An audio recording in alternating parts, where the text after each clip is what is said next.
With spring break in full swing, it's time to find out how to squeeze in a quick excursion, but with a high-low strategy. So here to help us indulge in how to satisfy the diva in you, but live like the locals in the fun places you're going to travel, is the Dallas diva, Farrah Farima. Welcome to the show. Thanks for having me. I'm happy to be here. Well, okay, so you have a high-low strategy when you're traveling and making these short trips. What is that? Yes, the high-low strategy involves, involves indulging in things like a little more luxe than I would, do at home. Just getting into there and relaxing and doing things that really indulge the inner diva. Right. But then also the low part of it is I love a good dive. I love just getting into what the locals find interesting and fun, restaurants, dives, especially if it's been around for a long time. I really want to explore it. And you can pretty much bet that A, it's going to be budget friendly, and B, it's going to be just a solid good time. Oh, well, we like that. Okay, Yeah. great. Well, you're going to tell us a couple cities where we can do that. And the first one is Baton Rouge. Yes, Baton Rouge. I actually just came back from Baton Rouge, and it was such a great time.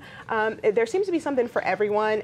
If you're a sports fan, there's LSU. There's festivals. Louisiana for me is festival central. It seems like something is going on there every weekend. So, whatever your tastes are, you can find a festival for you. But then also Baton Rouge has a booming downtown right now. About 14 businesses just opened in the last year downtown. Oh, really? It's Okay. very walkable. I stayed downtown, and 3rd Street is a great spot for bars, restaurants.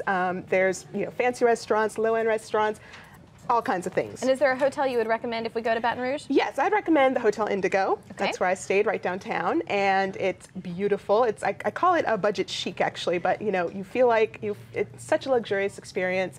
They have bikes in the lobby for you to rent and that's cool. travel the city and check it out. And also, they have a secret mixologist in their bar. Top Shelf is his nickname, and he has just made all these. He'll make you a classic New Orleans cocktail. He'll make you something. He'll just get your interests and what you like to taste, and he'll put it in a glass, and it's fantastic. Oh, I love that. We'll have to ask for him. Yes. All right, our next city is Little Rock. Yes, Little Rock is it's a 4-hour drive. It's right on the Arkansas River. As the like Baton Rouge, it's the seat of government. So you have a mix of cultural events, art events. A lot.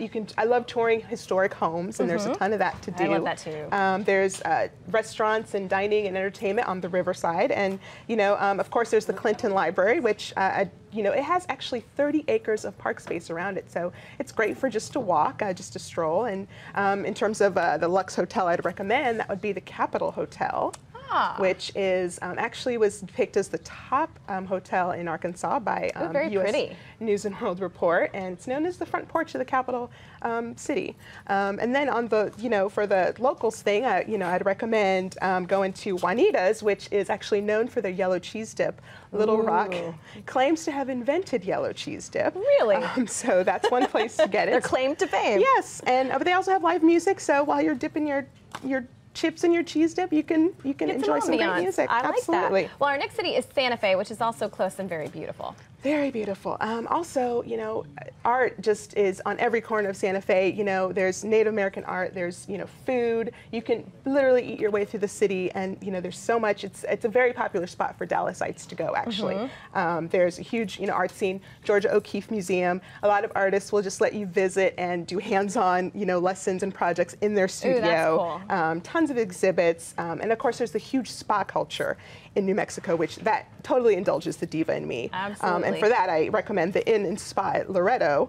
And as for where to lay your head, that would be the Hotel St. Francis, which is beautiful Franciscan monastery type style, but still retains a little bit of the Santa Fe look. And then they also have a mixologist on site, Chris Mulligan, and he does a garden to glass kind of aesthetic with fresh juices, herbs, and he even has his own blog called the Santa Fe Barman. Wonderful. Well, we're actually out of time. I know we had Shreveport and Houston on our list, so I'm going to have to come back and tell us what we can do in those cities that are kind of right in our own backyard. I will. Thank you, Farrah. This was fun. Having me. Hotel Indigo. I like that. Well, if you'd like to follow Farrah as she tries new destinations and restaurants and all kinds of activities, you can log on to thedallasdiva.com for more information.